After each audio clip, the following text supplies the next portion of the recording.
Mateus 12, 38. O texto, nós vamos hoje... um detalhe. Eu peço que os irmãos hoje prestem bastante atenção, que hoje eu pretendo trazer caldo grosso, feijoada. Talvez seja a mensagem mais difícil que eu já preguei, se tratando de interpretação do texto, porque existem algumas controvérsias, alguns debates a respeito do que eu vou falar. Então peço que os irmãos prestem atenção e mantenham a Bíblia aberta, que a gente vai ler bastante hoje. Mateus 12, 38 diz assim: Então alguns dos fariseus e mestres da lei lhe disseram: Mestre, queremos ver um sinal milagroso feito por ti. Ele respondeu: Uma geração perversa e adúltera pede um sinal milagroso, mas nenhum sinal será dado, exceto o sinal do profeta Jonas. Pois assim como Jonas esteve 3 dias e 3 noites no ventre de um grande peixe, assim o Filho do Homem ficará 3 dias e 3 noites no coração da terra. Os homens de Nínive se levantarão no juízo com esta geração e a condenarão. Pois eles se arrependeram com a pregação de Jonas e agora está aqui o que é maior do que Jonas. A rainha do sul se levantará no juízo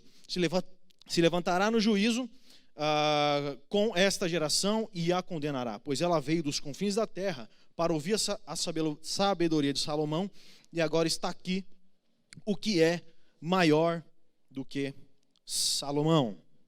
Mantenha a Bíblia aberta, a gente vai ler bastante aqui, tá? Irmãos, hoje em dia nós temos visto, muito comum a gente encontrar no mercado, o mercado em si como um todo, nós encontramos produtos e serviços que dá a oportunidade para a gente de testar e comprovar a eficiência do que você está adquirindo. Então, por exemplo, você pode hoje pedir um serviço de internet na sua casa e você vai ter 7 dias para você testar e ver as evidências daquilo que você está contratando. Durante esses 7 dias você pode falar assim: olha, eu usei por 3, 4 dias, não gostei, não quero mais. Ou você pode ficar com o produto. O que eu quero que você tenha em mente é que nós, consumidores comuns aí do mercado, vivemos num tempo então de test drive. O vendedor tem que vender o carro, e então ele faz discursos, ele traz argumentos bons a respeito do carro, ele tem interesse de impressionar o comprador, trazendo uma série de características do carro que podem fazer com que o comprador se impressione e queira então levar o carro. Mas de outro lado, do lado do comprador, nós temos o comprador que fica ali pensando: será que esse carro faz tudo isso mesmo? O test drive serve então para demonstrar e comprovar que o carro apresentado cumpre a argumentação do vendedor. É uma forma de você testar e comprovar as argumentações, as características que o vendedor trouxe para você a respeito daquele carro. Isso acontece quando você vai no mercado e tem alguém ali te oferecendo bolacha de graça. Você pode comer a bolacha de graça, sem problema nenhum. Mas a intenção é que você possa falar assim: olha, essa bolacha é muito boa, essa bolacha é top, essa bolacha aqui é inovadora, é uma bolacha que derrete na boca, é uma bolacha que não engorda. E você come e fala: vou comprar ou não vou comprar. Ou você só come porque você quer comer e fazer o outro de trouxa. Mas enfim, tá ali a oportunidade de você comer. Mas o que eu quero que você tenha em mente é que nós vivemos num mundo em que, em algum nível, o argumento está perdendo o seu valor e tem dado lugar somente para a comprovação. O que eu quero dizer com isso? Por exemplo, hoje em dia você tem diversos cursos online aí à sua disposição. Você pode comprar o curso online sem saber que curso que é. E durante 7 dias, muitos desses cursos, sem nenhum quesito, nenhuma insatisfação sua. Vocês podem simplesmente dizer assim: eu gostei do produto, eu quero ter o produto, só que eu quero devolver. E você tem a possibilidade de devolver esse curso que você comprou, esse curso online. Mas por qual motivo? Não importa o motivo. Ou seja, não importa se o produto é bom ou não, se de fato ele comprova ou não, se ele é bom ou não. Você pode devolver independente do seu motivo. Você devolve e ganha e pega o seu dinheiro de volta. No mercado, irmãos, isso pode até funcionar. Pode até ser que dá certo. E dá muito certo. Mas, isso aqui que a gente vive, para quem ainda não sabe, isso aqui se chama igreja. Isso aqui se chama igreja. Igreja. Isso aqui não se chama chibata. O nome disso aqui não é capricho. O nome disso aqui não é concessionária Tony Veículos. O nome disso aqui é Igreja do Evangelho Quadrangular. Iequevila. Igreja. Não é um mercado. E não só aqui, mas outros lugares tantos também deveriam ser igreja e não mercado. Sendo assim, o mercado tem a intenção e é o comprometimento de atender às suas expectativas, de vender para você um produto bom que te agrade. Só que isso aqui se chama igreja. Isso aqui se chama, mais uma vez, igreja. E o compromisso que a igreja deve ter não é de agradar o consumidor, mas agradar o consumador da nossa fé. Jesus Cristo, Deus, o autor e consumador da nossa fé. Nosso compromisso não é com o homem, mas é com Deus. Tá? Então, fizemos a leitura do texto. Eu quero que você tenha um pouco disso em mente. Mas o tema específico da minha mensagem, eu vou trazer duas coisas aqui importantes. Há uns tempos atrás, a Manu me mandou no WhatsApp alguma coisa ali falando sobre o pecado contra o Espírito Santo, blasfêmia contra o Espírito Santo. E a minha esposa sempre falou assim para mim, por que você não prega aquela mensagem sobre o ilusionista? E eu falei, tá bom. E acontece que o pecado contra o Espírito Santo, Manu, e o ilusionista, Caroline, ficam um atrás do outro. Então eu juntei as duas coisas. Tá? Então nós vamos hoje aprender muita coisa a respeito de Jesus, então preste atenção nessa mensagem, que tem por tema o ilusionista. E eu vou explicar mais adiante. Antes de chegar lá, nós vamos ler a Bíblia.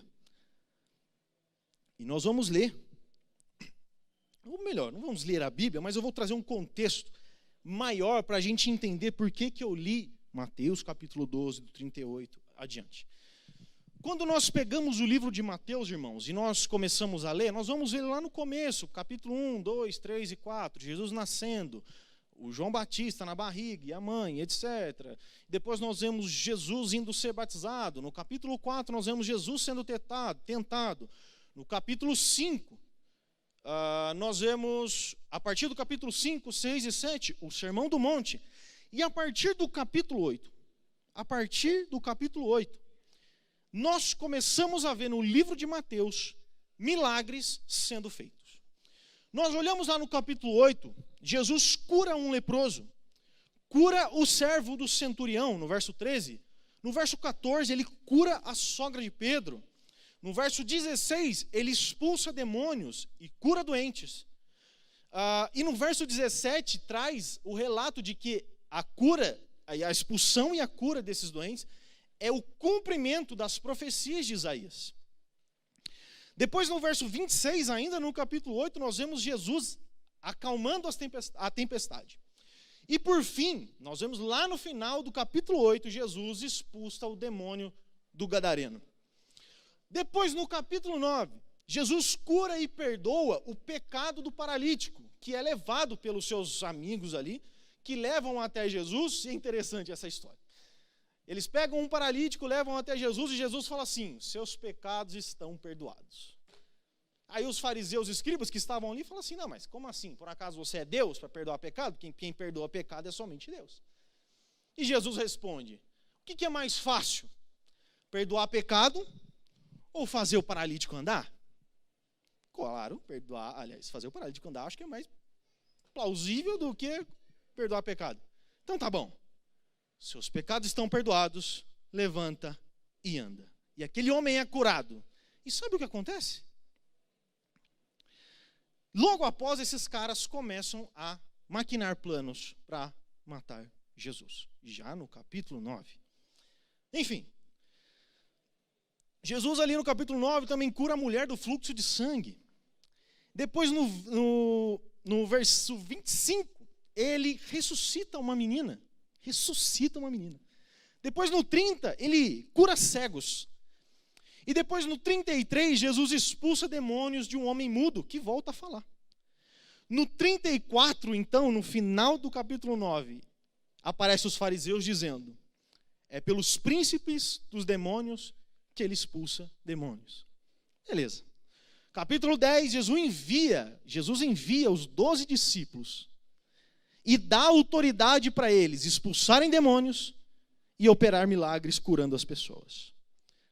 Inclusive para Judas. Então, amigo, começa a colocar esses detalhezinhos na sua mente.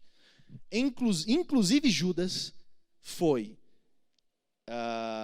revestido da autoridade do próprio Cristo para expulsar demônios e curar enfermos. Judas, o que traiu Jesus, expulsou demônios e curou enfermos. Aí depois, capítulo 11, nos versos do 20 ao 24, Jesus profere uma maldição sobre a cidade de Corazim e Betsaida. Vamos ler esse texto rapidinho. 11 do 24. 11 do 20 ao 24. Olha só. Então Jesus começou a denunciar as cidades em que havia sido realizada a maioria dos seus milagres, porque não se arrependeram. Ele começa: ai de você, Corazim, ai de você, Betsaida, porque se os milagres que foram realizados entre vocês tivessem sido realizados em Tiro e Sidom, há muito tempo elas teriam se arrependido, vestindo roupas de saco e cobrindo-se de cinzas. Mas eu afirmo que no dia do juízo haverá menor rigor para Tiro e Sidom do que para vocês que viram esses tantos de milagres. E você, Cafarnaum, será elevado até o céu? Não, você descerá até o Hades. Se os milagres em você foram realizados tivessem sido realizados em Sodoma, ela teria permanecido até hoje. Mas eu afirmo que no dia do juízo haverá menor rigor para Sodoma do que para você que viu esse tanto de milagre.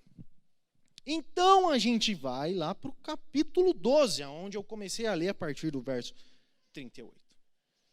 Importante notar que até o capítulo 11 de Mateus, nós não vemos muitos embates entre Jesus e os fariseus e escribas. O que a gente vê é Jesus curando, expulsando o demônio, pregando, e em decorrência disso, a fama de Jesus vai se expandindo, pessoas começam a seguir Jesus e, consequentemente, os fariseus e escribas começam a ficar incomodados com essa fama de Jesus. Agora, no capítulo 12, depois de tudo que nós vimos até aqui, começamos então a notar as discussões entre Jesus e os religiosos. Para podermos ter um contexto mais claro e melhor do que eu quero pregar aqui hoje, vamos ver o que está acontecendo aí no capítulo 12. Você vai ver que do versículo 1 até o versículo 8, Jesus discute com os fariseus sobre os seus discípulos que estavam colhendo e comendo espigas da lavoura num sábado. E os fariseus, ao verem os discípulos colhendo e comendo as espigas, perguntam para Jesus: por acaso pode fazer isso aí no sábado? Na lei lá não está escrito que não pode fazer? E Jesus fala: amigão, você não lembra de Davi lá no templo? Que não podia comer o pão, só o sacerdote podia, e mesmo assim ele comeu? Então pode, não está profanando o sábado. E detalhe, no final ele fala: eu sou o Senhor do sábado. Jesus é o próprio sábado. O sábado é descanso. Quem é o nosso descanso? Em alto e bom som. Obrigado, irmãos. Jesus é o descanso. Do versículo 9 até o 13, Jesus vai até as sinagogas dos fariseus e lá encontra um homem com a mão mirrada. Os fariseus interrogam Jesus e perguntam se é permitido, então, curar no sábado. Jesus responde que é permitido, sim, fazer o bem no sábado, e na frente dos fariseus, Jesus cura o homem da mão mirrada no sábado. Após isso, a gente vê no versículo 14 os fariseus saindo da sinagoga e planejando matar Jesus. Então os fariseus saíram e começaram a conspirar sobre como poderiam matar Jesus. E depois nós entramos no verso 15. E eu vou ler do 15 até o 21. Sabendo disso, depois que Jesus soube que queriam matar ele, sabendo disso, Jesus retirou-se daquele lugar. Muitos o seguiram, e ele curou todos os doentes que havia entre eles, advertindo-os que não dissessem quem ele era. Isso aconteceu para se cumprir o que fora dito por meio do profeta Isaías. Eis o meu servo a quem escolhi, o meu amado, em quem tenho prazer. Porei sobre ele o meu espírito, e ele anunciará justiça às nações. Não discutirá nem gritará, ninguém ouvirá sua voz nas ruas. Não quebrará o caniço rachado, não apagará o pavio fumegante, até que leve a vitória e a justiça. Em seu nome as nações porão sua esperança. Irmãos, o que eu quero que vocês tenham em mente é que tudo o que Jesus fez até aqui, desde o capítulo 8, e antes, claro, desde o capítulo 8 até aqui, tudo o que Jesus fez foi evidências, irmão Rubens, de que ele era o Messias. Todos os milagres, expulsão de demônio, acalmar a tempestade, ressuscitar mortos e etc. Tudo eram evidências e cumprimento das profecias do Antigo Testamento. O que eu quero dizer com isso é, todas essas coisas deveriam mostrar para aquelas pessoas que Jesus Cristo era o Messias de Deus, o ungido de Deus. Beleza até aqui? Esse é o contexto imediato que nós precisamos ter em mente. Tá? Então, agora sim a gente entra no texto, que eu vou querer discutir daí para baixo. Essa passagem aqui nos traz luz dos significados, né, do sinal de Jonas. Então a gente vai começar a ler agora do versículo 22 e o versículo 23. Olha só que interessante.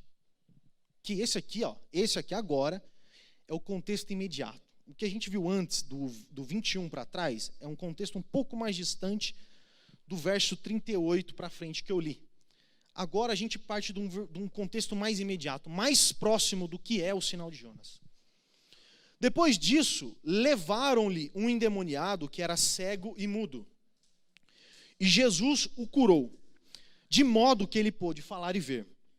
Todo o povo ficou atônito e disse: não será este o filho de Davi? Vou ler de novo, irmãos. Depois disso, levaram um endemoniado que era cego e era mudo. E Jesus curou esse homem. Todo o povo ficou atônito, maravilhado, e disse: não será esse o filho de Davi? Quando nós lemos esse texto, a impressão que dá é que esta pergunta, não será este o filho de Davi, é uma pergunta afirmativa, como se fosse: nossa, não é esse aí o filho de Davi? O Messias? Aquele que havia de vir, que é o rei prometido? Não é esse? Só que não. Quando levam esse homem, eles falam: não será esse o filho de Davi? Aqui é preciso a gente ter atenção. A admiração que o povo teve por Jesus, os que fazem essa pergunta, se Jesus era o filho de Davi, perceba uma coisa, que essa pergunta não é positiva. Como, por exemplo, se a pergunta fosse uma afirmação. Não, a pergunta é negativa, como eu disse. É como se eles estivessem dizendo o seguinte: será este o filho de Davi? Ou, este não é o filho de Davi, é? Ou, será possível esse aí ser o filho de Davi? Note então que mesmo Jesus tendo expulsado o demônio e curado aquele homem, isto fosse uma evidência absoluta de que ele era o Messias, o povo ainda tinha dúvidas se Jesus era de fato o Messias, o filho de Davi. O que deveria acontecer com aqueles homens que estavam vendo isso? Não é, será este o filho de Davi? Mas, este é o filho de Davi. Este é o ungido de Deus. E não é possível que esse aí é o filho de Davi, gente. Carpinteiro. E outro, Davi era rei. Davi era militar. Davi vinha com pelo menos uma adaguinha com uma pedra, ele ia ter. Mas esse cara aí é carpinteiro, gente. Magrelo desse jeito, não é possível que esse daí é o filho de Davi. Vamos para frente. 24. Quando os fariseus ouviram o quê? A indagação. Não é este o filho de Davi? Os fariseus disseram, é somente por Beelzebu, o príncipe dos demônios, que ele expulsa demônio. Os fariseus, ao ouvir a indagação, será esse aí o filho de Davi? Aí os fariseus entram e falam, esse não é o filho de Davi, gente. Daí ele está fazendo isso pelo poder dos próprios demônios. Ele quer enganar vocês. É demônio tramando um esqueminha para você achar que é Deus. Mas na verdade não é Deus, é o Satanás, é o tranca-rua, é o mochila de criança, gente. Vocês estão viajando, não é o filho de Davi. Perceba que o povo então tinha uma dúvida. Só que os fariseus tinham uma certeza. Que entre as linhas afirma o seguinte: não é o filho de Davi. Ele faz isso porque ele é um endemoniado. Ele é o próprio Satanás vindo enganar vocês. Provavelmente os fariseus afirmavam isso por dois motivos. O primeiro, Jesus era contra os fariseus. Quando você lê, e nós tivemos aulas lá embaixo com a molecada, ano passado, sobre o Sermão do Monte. Quando você vê o Sermão do Monte, do capítulo 5 até o 7 desse mesmo livro, em alguma instância, o Sermão do Monte é uma afronta contra os fariseus. Uma pregação que combatia o modo como esses fariseus viviam. Então Jesus era um adversário dos fariseus e dos escribas. Mas o segundo motivo, Jesus, para ser o filho de Davi, deveria vir como seu pai veio, Davi. O que isso quer dizer então? É preciso compreender que para os hebreus e para a gente também, nós temos o costume de chamar alguém de filho de alguém, que esse alguém se assemelha com outro alguém. Por exemplo, ou seja, quando eu digo assim, filho de Deus, eu quero dizer que este imita Deus. Quando eu digo filho do diabo, eu quero dizer que este imita o diabo. Quando a própria Bíblia fala os filhos de Abraão, quer dizer que estes imitam a fé de Abraão. E não necessariamente são biológicos de Abraão, mas têm a mesma fé e o mesmo comportamento de Abraão. Sendo assim, para alguém se assemelhar ao rei Davi, deveria demonstrar uma certa semelhança com Davi. Como, por exemplo, um rei militar, um rei armado, com um grande exército de soldados que lhe acompanhava. Por que então que para os fariseus Jesus não deveria ser o filho de Davi? Como aquele outro cego disse, Jesus, filho de Davi, tem compaixão de mim. Por que para eles Jesus não era o filho de Davi?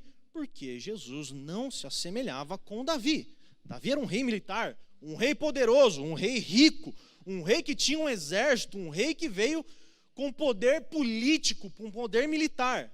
E Jesus veio com poder espiritual. Não veio atendendo às expectativas do mercado. Não veio atendendo às nuances das vontades do povo da época. Jesus veio exatamente o contrário do que eles queriam. Jesus é o absoluto contrário das estimativas dos fariseus e dos escribas. Jesus é um servo sofredor. Jesus é um servo humilde. É um servo que vira outra face. É um servo que ama, que come com os pecadores, que anda com cobradores de impostos. Não é um servo que manda meteoro no templo do rei Herodes. Não. Jesus é um servo completamente diferente do que o mercado estipulava.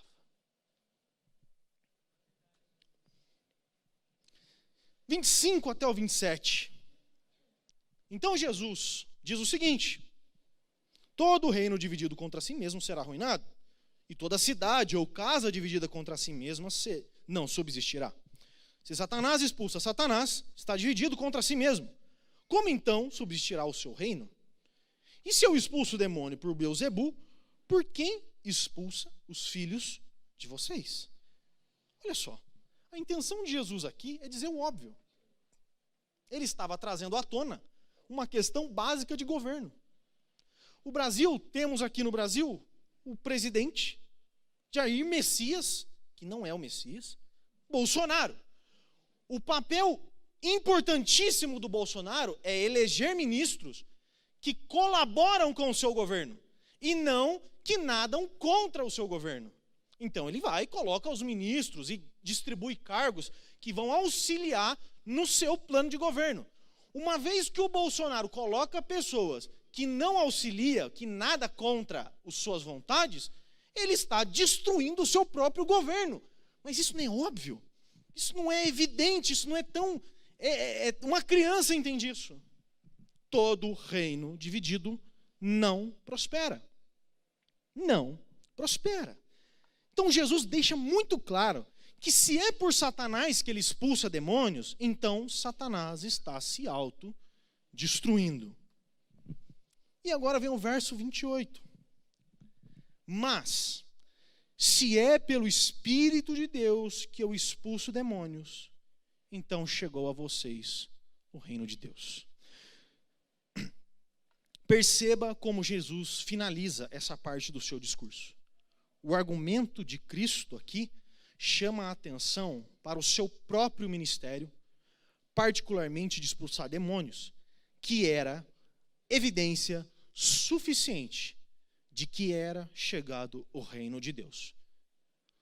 Uma vez que Jesus está expulsando demônios, pelo poder do Espírito Santo, pelo poder de Deus, então chegou o reino de Deus. E por que chegou o reino de Deus?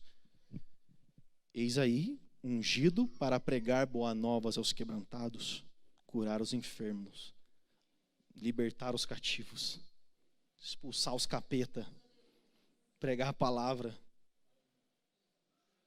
Se Jesus expulsa demônios com o poder do Santo Espírito, então chegou o reino de Deus. Agora, olha a cabeça do fariseu. Eu estou falando que ele não é de Deus, não. Ele é o próprio capeta. E se ele é o próprio capeta, então o reino de Deus, então ele não é o Messias. Então não chegou o reino de Deus. Ou não está chegando. A questão é, Jesus retruca. Filhão, se eu estou expulsando pelo poder do Santo Espírito, então o reino de Deus está chegando. 30. Aquele que não está comigo, está contra mim. E aquele que comigo não ajunta, espalha. Gente, olha isso. Não existe neutralidade. Se a gente for ler depois, lá no final, Mateus 12, 43 e 45, a gente vai perceber uma correlação entre os dois textos. Existe os que estão com Jesus e têm as suas casas ocupadas pelo Espírito Santo. Ponto. Do outro lado existe os que são contra Jesus. E, consequentemente, estes estão com suas casas ocupadas por demônios. Ponto. Não existe casa desocupada. Não existe. Eu não torço para nenhum time. Não existe isso. Não existe, eu não sou nem Palmeiras e nem Corinthians. Ou se é Palmeiras, não seja nenhum dos dois. Pode ser São Paulo é melhor. Mas não existe. Nem, eu não torço para ninguém. Não existe isso. Não existe. Não existe em cima do muro. Pode existir a sensação ou a crença. A sensação, ou você pode até acreditar, erroneamente, de que, eu não sou nem de Deus, também não sou do diabo. Eu não sou de ninguém. Pode até existir a sensação, mas isso não existe. O que existe é os que são de Jesus e os que são a favor de Jesus e os que são contra Jesus. O que existe é casa ocupada pelo Espírito de Deus e casa ocupada por demônios. Ou você é de Deus, ou você é do cão. Ponto. Acabou. Ponto. Acabou. Ou você é servo de um Deus, ou você é servo de outro. Mas eu não creio em nenhum Deus. Mas eu sou ateu, não existe Deus. O problema é seu. Segundo o que eu acredito, segundo o que a Escritura fala e que o próprio Jesus testifica, existe dois poderes. O poder das trevas e o poder de Deus. Ou é um, ou é outro. Não existe meio termo. Tá bom? Vamos à frente. E aí, então, nós entramos no tema em que a Manu me perguntou. 31 e 32. Por esse motivo eu digo a vocês, todo pecado e blasfêmia serão perdoados aos homens, mas a blasfêmia contra o Espírito não será perdoada.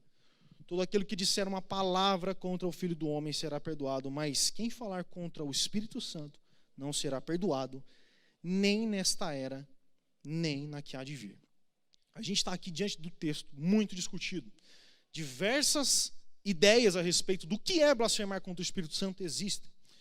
Eu gosto muito de dois pregadores, Reverendo Hernandes Dias Lopes e o bispo Walter McAllister.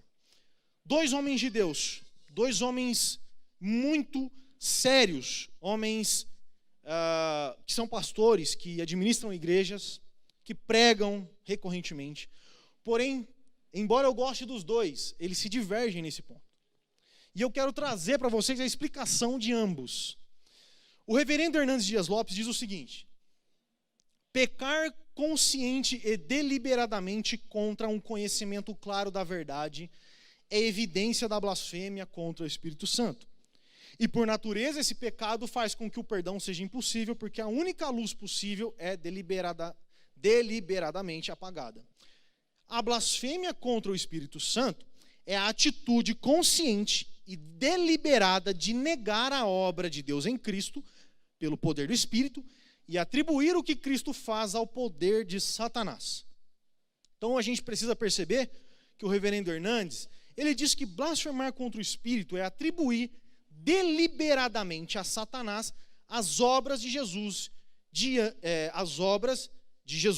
diante de obras que são evidentemente feitas pelo Santo Espírito, que não tem como negar que sejam o Espírito. É basicamente o seguinte: existe uma evidência clara, absoluta, de que é Deus. É uma evidência tão evidente que não há dúvida de que é Deus. Principalmente para aqueles que têm noção do que é Deus e de quem é Deus. O que eu quero dizer com isso é que raramente esse pecado pode acontecer, por exemplo, fora de alguém que é da igreja, ou de alguém que nunca esteve na igreja. Provavelmente esse pecado acontece, ainda assim, raramente, dentro dos ciclos cristãos. Dentro dos ciclos onde existem crentes, onde existem pessoas que eram crentes, ou que se diziam crentes. Então, para o reverendo Hernandes, ele diz o seguinte: blasfemar contra o Espírito Santo é atribuir obras que são de Deus, feitas por Jesus, que são evidentemente obras de Deus, atribuir essas obras ao poder das trevas.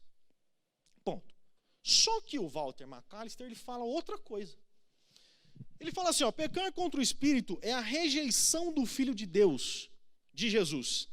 É rejeitar a revelação da pessoa de Deus em seu Filho Jesus. Uma vez que Jesus é rejeitado, não há perdão. Quando a gente observa o texto, blasfemar contra o Espírito é rejeitar aquele que o Espírito Santo revela. O homem blasfema contra o Espírito quando rejeita o ministério de revelação que o Espírito Santo tem. Então percebam uma coisa, a diferença aqui. Um fala que é atribuir aos demônios. O outro fala que é rejeitar a obra reveladora do Santo Espírito.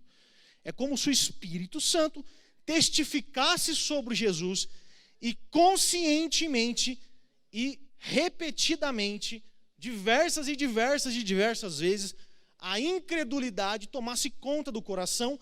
E assim, então, perceba que existe aqui uma ideia trinitária, onde cada um... A gente estudou isso aqui, hein? Vocês não entenderam nada, né? Porque se vocês entenderam, depois vocês me explicam. Questão da trindade. Mas a questão é que a trindade, cada um tem uma função.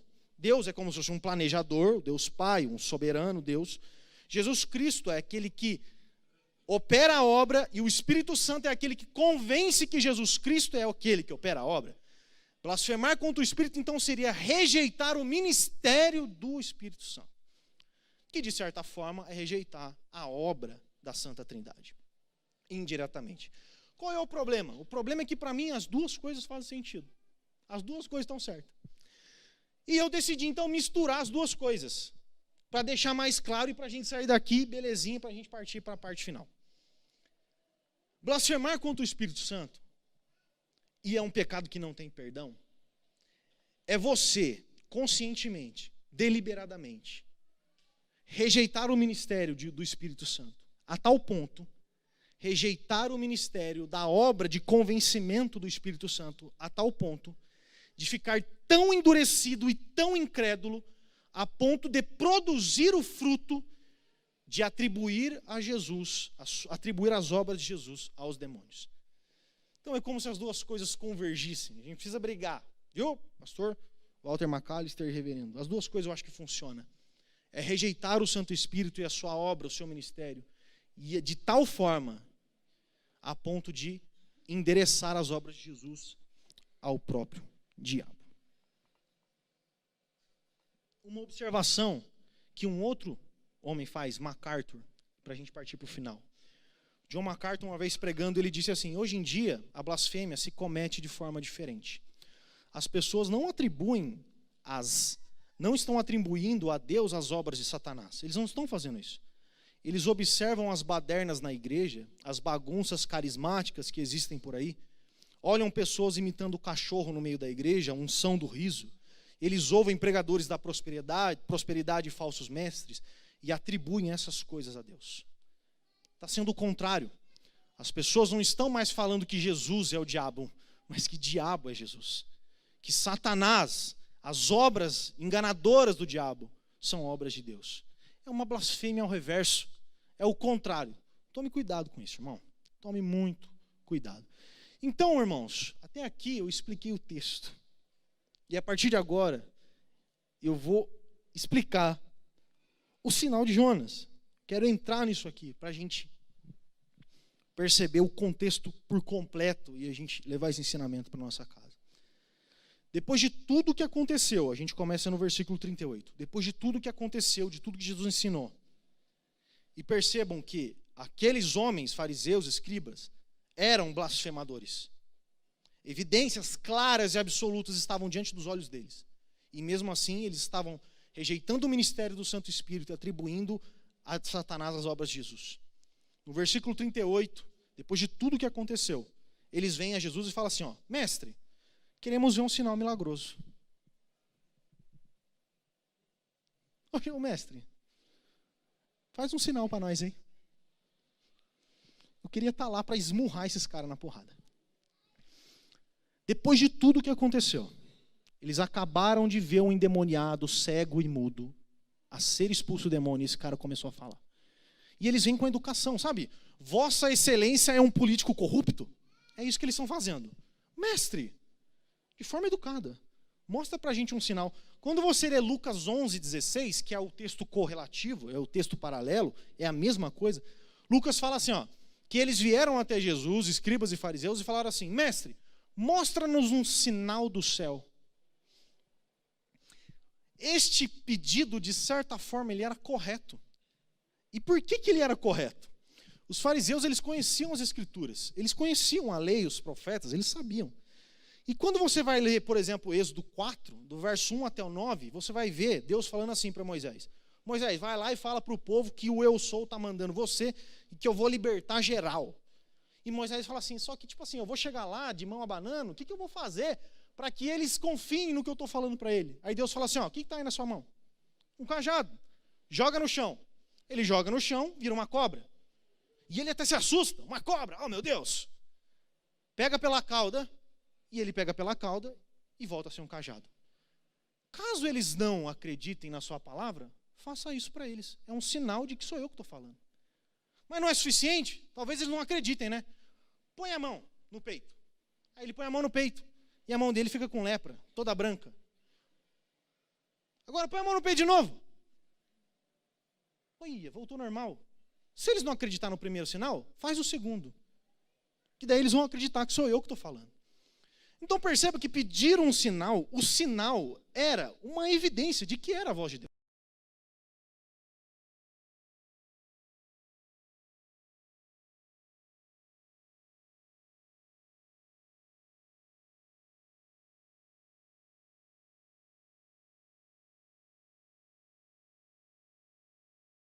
Tanta evidência, eles vêm até Jesus e falam assim: me dá um sinal aí. Talvez o sinal que eles estivessem pedindo aqui fosse um sinal como o do profeta Elias, que fez chover fogo do céu, um sinal diferente, um sinal até que talvez algumas pessoas pudessem expulsar demônios. Tanto é que Jesus falou antes: os filhos de vocês, ou os seus discípulos, eles não expulsam demônios também? Ou seja, expulsar demônio era meio que comum para aqueles homens. Talvez o sinal fazer cair um raio, fazer cair fogo do céu, sei lá, voa. Faz alguma coisa diferente aí para a gente ver se de fato você é Deus. Se você é o cara mesmo. Aí no 39, ele vem e fala assim, ó. E ele respondeu: uma geração perversa e adúltera pede um sinal.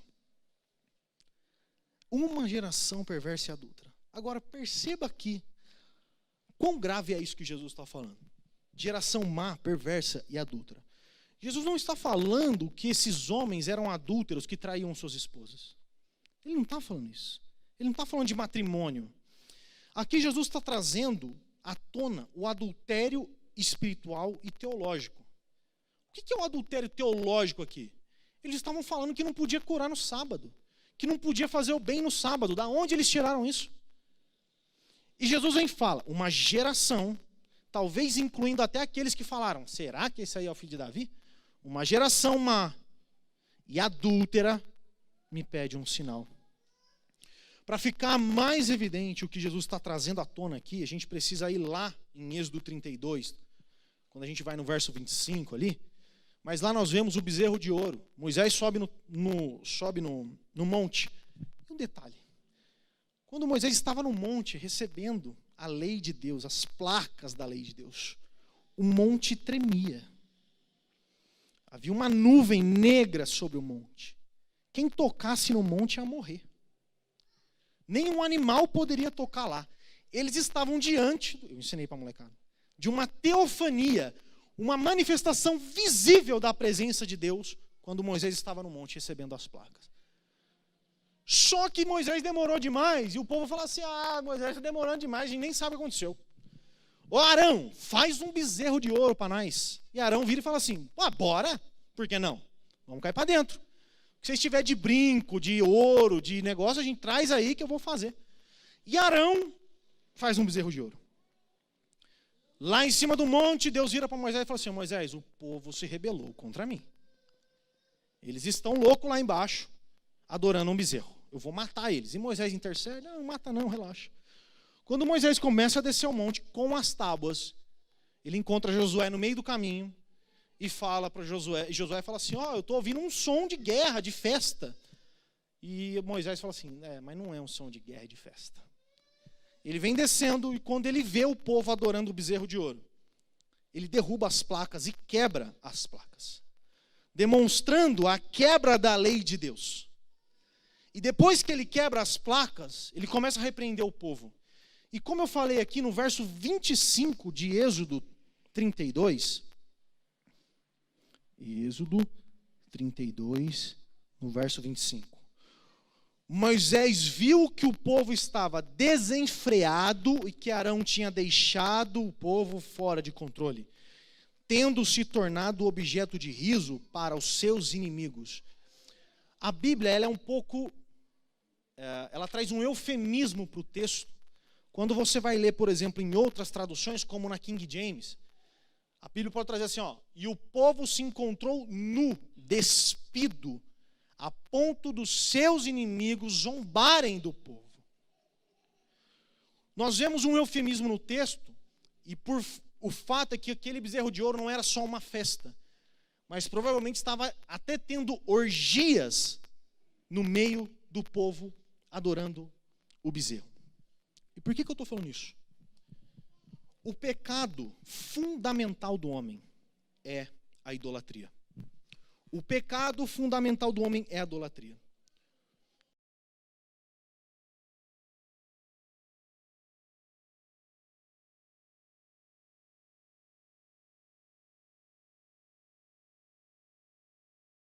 Jesus, rejeitando o Filho de Deus e colocando em cima um Messias segundo os seus próprios interesses, idólatras. O que é a idolatria?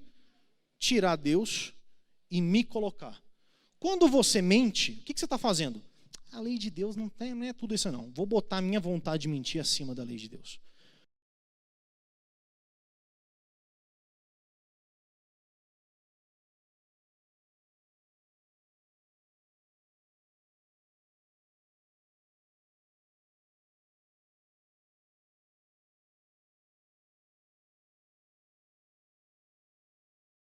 vou botar a minha vontade, os meus anseios, tudo que eu quero, acima da vontade de Deus.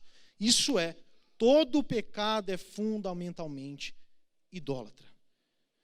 Uma geração má, idólatra, me pede um sinal. Se você ler Salmo 115, Salmo 115,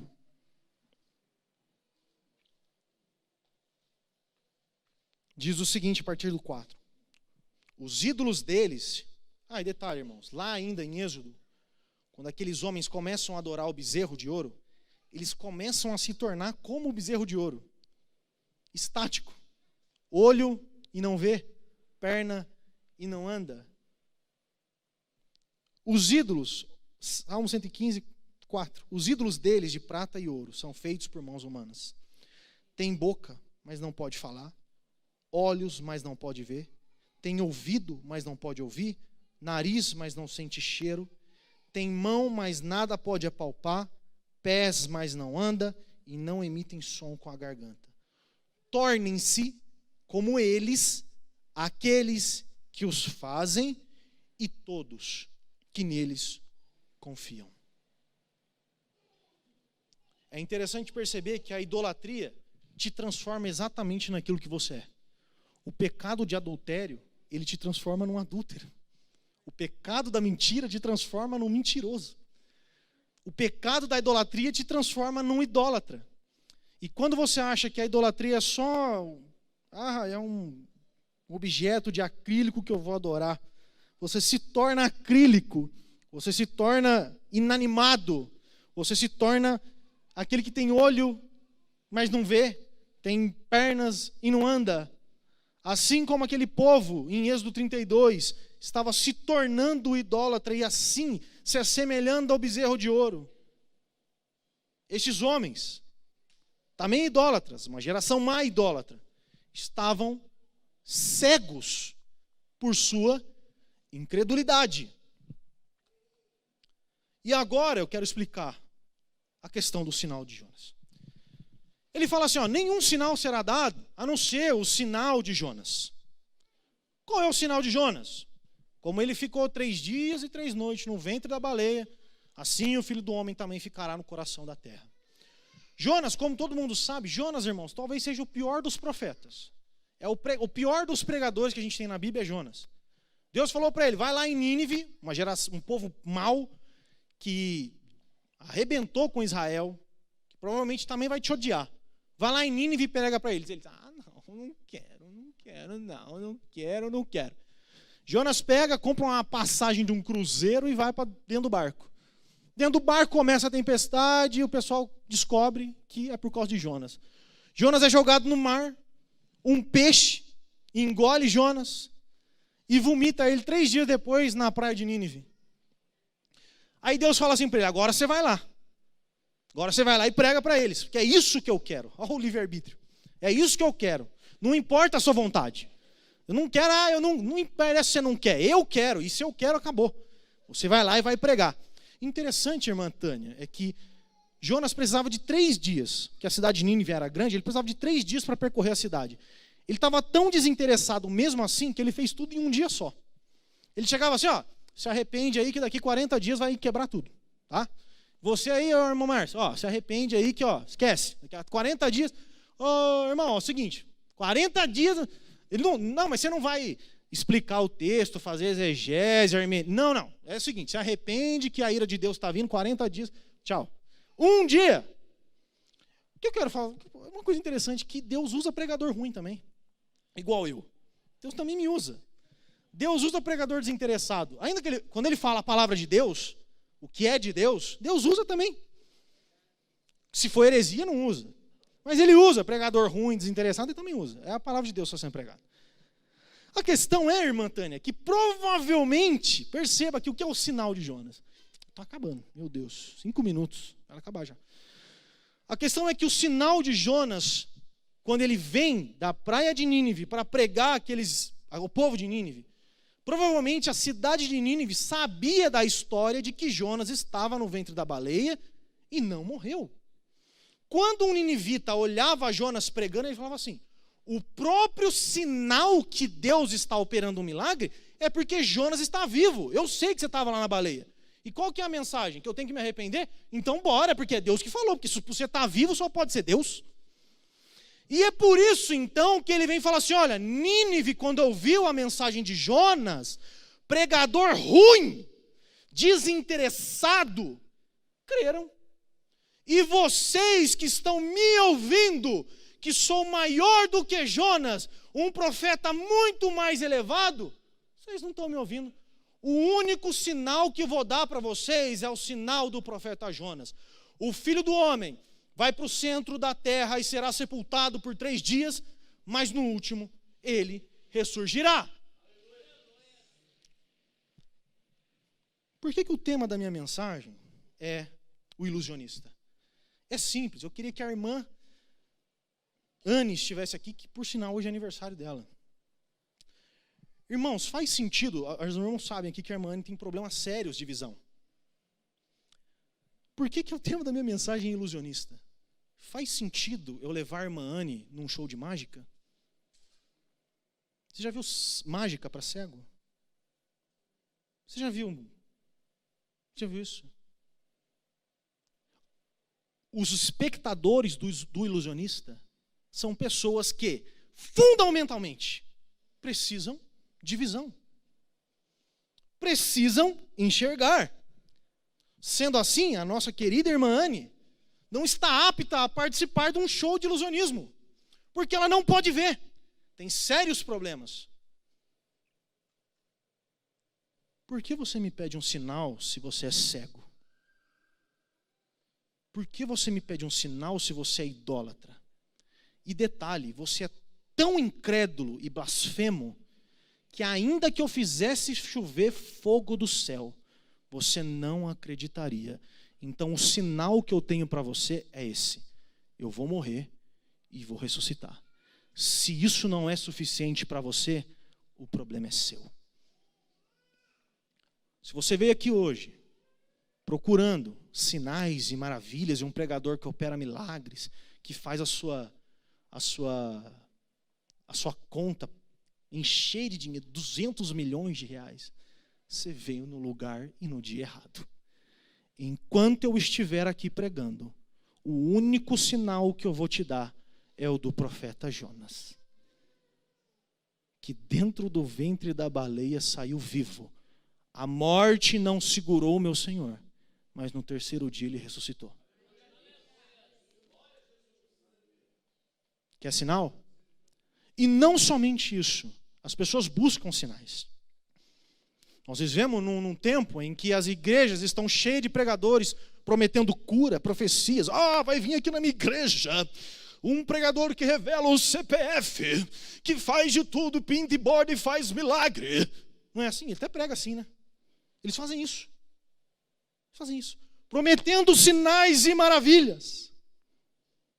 E esquecem que o sinal que nós temos hoje, mais evidente para a conversão dos pecadores, é a vida, morte e ressurreição de Jesus Cristo. Não adianta fazer milagre e mágica para quem é cego. O pastor Michael vai saber mais do que eu, mas eu conheço uma pessoa, pastor, que na cadeia, estava lá, não, quando eu sair daqui eu vou ser crente, porque aqui na cadeia tem uma igreja, e o pastor prega para mim. O pastor vem e fala em nossos negócios da hora. Eu vejo até lá as pessoas endemoniadas, uns presos se debatendo no chão, e vomita pelota de pelo, um monte de coisa. Mas não, quando eu sair daqui eu vou ser crente, vou viver uma vida normal. Sai de lá, mesmo que tenha visto um monte de coisa na cadeia, vira as costas para Jesus. Vira as costas para Jesus. Eu lembro quando eu estava no seminário, um irmão virou para mim e falou assim, não, culto para mim é só quando eu tenho... se não tiver não é culto. Que é isso? É culto só quando tem língua estranha? É culto só quando tem milagre? Sabe por que vocês não veem isso? Sabe por que vocês não veem isso? Porque vocês estão cegos para ver a transformação que Deus fez na vida do meu pastor. Vocês estão cegos para ver o que Jesus fez na minha vida. em decorrência das bênçãos da morte e da ressurreição dele. Eu quero finalizar Hebreus, capítulo 1 e verso 1. Capítulo 1, Hebreus capítulo 1. Há muito tempo, Deus falou muitas vezes, de várias maneiras aos nossos antepassados por meio dos profetas. Há muito tempo atrás, Deus fazia isso. Operava milagre, botar a mão, virar lepra. Deus fazia. E era válido, é teológico, é verdade. Deus fazia sinais e usava os profetas. Há muito tempo, porém, nesses últimos dias, falou-nos por meio do Filho, a quem constituiu o herdeiro de todas as coisas e por meio de quem fez o universo. O Filho é o resplendor da glória de Deus e a expressão exata do seu ser, sustentando todas as coisas por sua palavra poderosa. Depois de ter realizado a purificação dos pecados, ele se assentou à direita da majestade nas alturas, tornando-se tão superior aos anjos, quanto o nome que herdou é superior aos deles. E Hebreus 11, 1. Ora, a fé é a certeza, em alguns está escrito firme fundamento, eu dei uma aula sobre isso para a molecada. A fé é a certeza daquilo que esperamos e a prova das coisas que não vemos, pois foi por meio daquela que os antigos receberam testemunho. Pela fé, entendemos que o universo foi formado pela palavra de Deus, de modo que aquilo que se vê não foi feito pelo que é visível. Enquanto você estiver vindo para a igreja, buscando evidências visíveis, sinto lhe informar, você está indo para um caminho de incredulidade e de blasfêmia contra o ministério de Jesus. E eu quero fazer, para finalizar, um alerta aos incrédulos. Muitos são os que pedem sinais para somente assim acreditar no Senhor. São muitos os que vão atrás de mágicos, ilusionistas, pastor coaching, palestrante motivacional, que procura nesses homens evidências e sinais de que eles podem salvar suas vidas através de milagres. Existem pessoas que só vêm para a igreja quando a igreja tem milagre, quando tem profeta, quando tem língua estranha, quando tem rebuliço gospel. Os incrédulos pedem para Deus um sinal, mas o único sinal que lhe será dado até os confins da terra é o sinal da morte e da ressurreição de Jesus, da pregação do evangelho e os resultados gloriosos de transformação de vida que essas coisas produzem. Ou seja, se você quer uma evidência, se você quer um sinal, vai conhecer a vida do Marco, vem conhecer a minha vida, vem conhecer a comunhão da igreja aqui domingo na Santa Ceia. Isso é sinal de que Deus existe, de que Jesus é o Senhor. Mesmo assim, diante de tamanha evidência e comprovação, eles permanecem idólatras incrédulos e, em último caso, blasfemam contra a Santa Trindade. Mas eu venho aqui, meu querido idólatra e incrédulo, dizer a você que você pode não acreditar nesses sinais que nós trazemos aqui. Mas um dia virá um sinal do céu que você não vai ter como não acreditar. Calma, que vai vir um sinal. Você quer um sinal? Vai vir. O problema é que neste grande dia, conhecido por nós como o dia do Senhor, ou como volta de Cristo, nesse grande dia o sinal não será para arrependimento, mas para a sua condenação. Jesus surgirá no céu, com ele virá os ninivitas, virá a rainha de Sabá e todo o povo de Deus. Ele virá com a sua igreja para julgar o mundo. Neste dia, você vai ver o sinal do céu. Todo olho vai ver. Para os crentes será a visão da glória triunfante do Filho de Deus, mas para os incrédulos será a visão do juízo eterno. Geração má e adúltera, se converta dos seus caminhos. Volte-se para Deus, creia na morte e na ressurreição de Jesus através da pregação da palavra. Caso contrário, o seu pecado não tem perdão. Amém, irmãos? Vou orar. Senhor, nosso Deus, destampe os nossos olhos, Pai. Abra os nossos olhos, limpe os nossos olhos. Mostre para nós, seus filhos, a obra maravilhosa que foi a morte e a ressurreição de Jesus. Nos convença através da pregação da Tua palavra que Jesus é o nosso Salvador, Pai. Utilize o Seu Santo Espírito para revelar para o Seu povo que Jesus Cristo é o Senhor. Não permita que os nossos corações caiam na incredulidade. Leve o Seu povo aos pés da cruz e que lá possamos perceber o sinal mais evidente da Sua glória, Pai, da Sua sabedoria, do Seu amor. Deus, ajude Sua igreja a se firmar na morte e na ressurreição de Jesus. Não permita que os meus irmãos, Pai, se percam por qualquer vento de doutrina e por falsos profetas que dizem fazer sinais e maravilhas. Firme os nossos pés em Sua palavra, firme o nosso coração na Sua palavra. Não faça perceber que Tu é Deus quando cura, quando opera milagre. E também nos faça perceber que o Senhor é Deus quando nos faz adoecer, quando nos há choro e quando nos há a dor. Por fim, Pai, nós confessamos como igreja, santos e unidos, que Jesus Cristo, a Sua morte, a Sua vida e a Sua ressurreição é suficiente para a nossa fé e para confessarmos que Jesus Cristo é o Senhor. Louvamos o Senhor em nome de Jesus Cristo. Amém.